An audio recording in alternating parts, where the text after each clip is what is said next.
Hi, welcome. Thank you very much for tuning into this week's episode of How I Choose to Live My Life. I'm Lesley Donaldson, and what you're tuning into is really, instead of me writing a book, it's a bit of just my life and just a bit of stories and so forth about who I am and what I've gone through. And really the reason for sharing this and for doing this is really just to inspire somebody else. Maybe just share some things with you about my life. Maybe you'd find it helpful or interesting. That's the purpose of this. And actually, it's also very helpful for me too. I have often wanted to write a book, but I choose to do this video log instead. I want to engage with everybody and be on real time with people. I'm just going to go through my introduction of a bit of some background and everything, and then I will have different friends and family on this series as well to talk about life and our relationships and so forth with each other. So if you haven't been keeping up, maybe you'd like to keep up with this. So we have been talking about some different things, and what today's topic is about, we're picking up from when Ken and I moved with our son Alexander from St. Albert out to Fawcett. And last week I shared a story about our twins and the miracle of that in amongst much struggling. So maybe you want to tune into that as well. It had a lot of, I hope it was very helpful. It has been helpful in my life, and that's why I chose to share at that time. So I hope you find that too. So today, I really want to talk about our life in Fawcett. If you don't know where Fawcett, Alberta is, please do look it up on the map. It's about half an hour north of Westlock. It's a beautiful little town. Maybe at the time we were there, it was about 1994 was when we built our grocery store. It was a 2,500 square foot building, 2 stories. It was a grocery store. It started off as a grocery store on the bottom, and then we lived above it. And our house was spectacular. Beautiful big kitchen and living room and bedrooms and huge big place for the children to play. And we had lots of many of our friends were having children at the same time, like my dear friend Hope, from Fawcett. But in saying Hope, I know that there's many, but we did raise our children together, and I've been thankful for that. And we're still best friends today with our children like that. But our life in Fawcett was incredible. It was so different than our life in St. Albert. Though I still, my family had a house in St. Albert and so forth. We lived down in Fawcett, and it was a rural town, farming community. And because my parents had farmland out there as well, like I mentioned in other episodes, we had some. My parents had some land when we were kids, and we had that from the age of 12 up to that time and still had that. So we knew so many people. We had so much support in making that choice to build this store and have a life out there and raise our children in a farming community.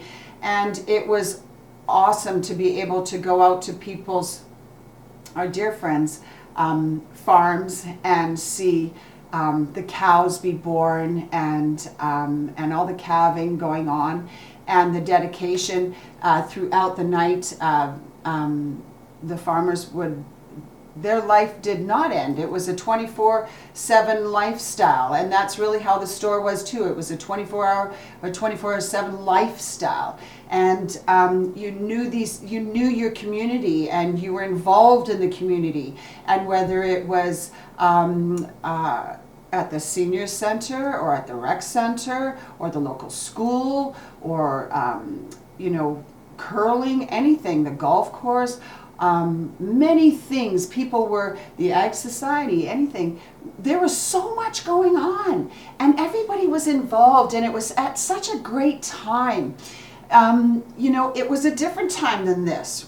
there's a lot of people right now going through this time of isolation and social distancing and being home and everything. We didn't have any of that.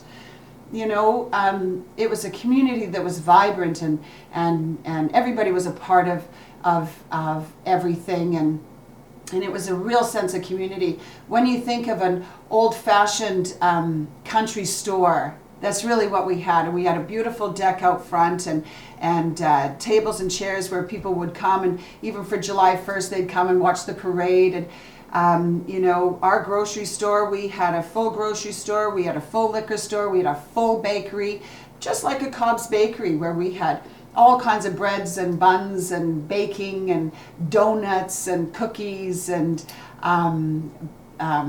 bacon wraps were everybody's favorite, and a place to have coffee, and we had Slurpees for the kids and soft serve ice cream, and we just had such a wonderful life.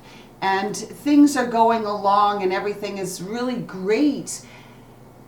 No different than how our lives were going even now prior to COVID, prior to March 17th in our world here in Canada.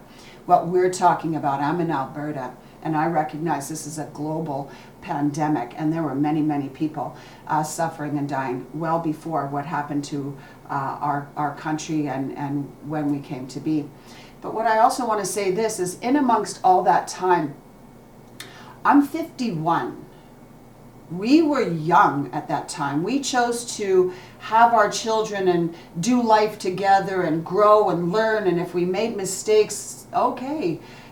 We took a chance on doing a grocery store out in rural Alberta. What did we know about a grocery store or a liquor store or a bakery or anything? We didn't, but we had the desire to learn and to grow and to develop and to do life together and with our children, and make mistakes and learn and apologize, but love life and come together as a community.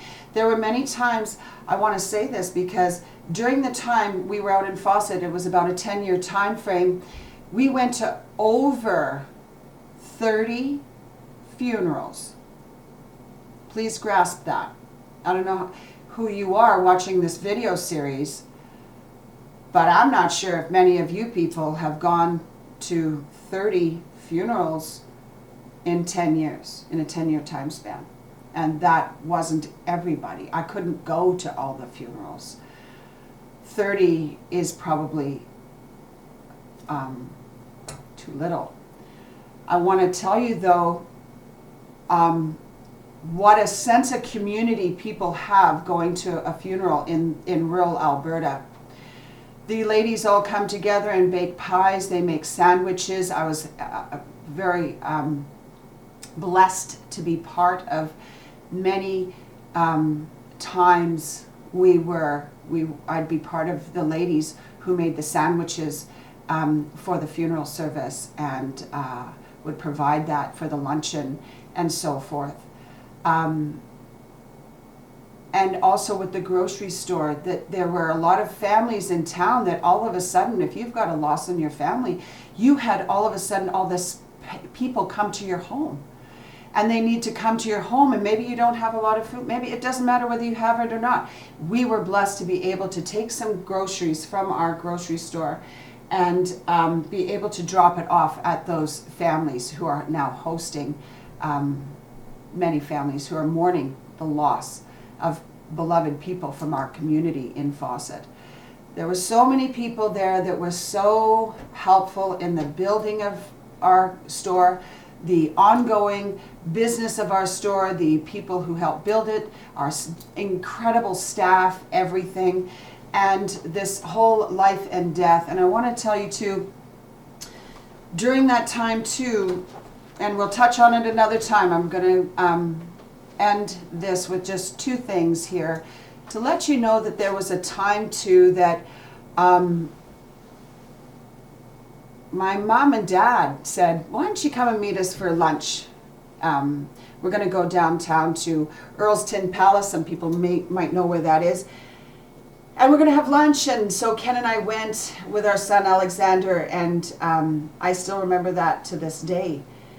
And we're having lunch and everything, and then my mom and dad let us know very devastating news that my mom had found out she was diagnosed with breast cancer. And much as how our life was going on prior to this horrible health crisis that has put us in, our lives were going along. They're going along, then we're making plans and everything's great. And then something happens. And sometimes it takes something to make us think about life and about what's important. And is there a God? Who is God? Who is God to you? What is truth to you? And I wanted to share something. I wanted to share a bit of a devotional, and I chose to read today from Abide in Me. The author is Elvis A. Aginla. It's an incredible devotional book. I mentioned it in one of my opening series. Thank you. Today is April 23rd. That's the day I'm reading out of today. I want to give a shout out to my niece Sierra. Happy birthday to you. But how great and how fitting is today's devotional with what we've been talking about and what we've been going with in these last few months, many people around the world. So I just want to read this to you, and let me put my glasses on so I can properly see it.